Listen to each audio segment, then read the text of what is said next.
যত ভালো কাজই করুন, যত ভালো ব্যবহার করুন, যতই ভালোবাসুন, আপন ভেবে যতই কাছে টানুন, অবশেষে সে মানুষটা আপনাকে ভুল প্রমাণ করে দিয়ে যাবেই।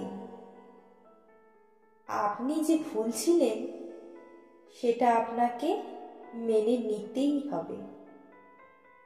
মেনে না নিয়ে যদি অভিযোগ করেন, ঠিক এটাই শুনবেন, কে এতটা করতে বলেছিল?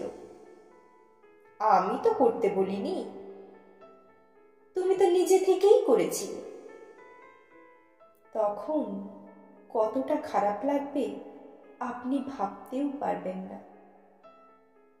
এখানেই এটা শেষ হবে না। আপনি আপনার পরিচিত মহল থেকে শুনতে পাবেন আপনিই নাকি এই পৃথিবীর সব থেকে খারাপ মানুষ। আপনি হবেন তখন বদনামের ভাগীদার। মানুষ যখন সম্পর্ক থেকে বেরিয়ে যায়, তখন নিজেকে স্বচ্ছ প্রমাণ করার জন্য সামনের মানুষটার ঘাড়ে সমস্ত বদনামের দায়ভার চাপিয়ে দিয়ে হাসতে হাসতে বেরিয়ে যায়। হ্যাঁ, এটাই সত্য, এটাই হিউম্যান নেচার।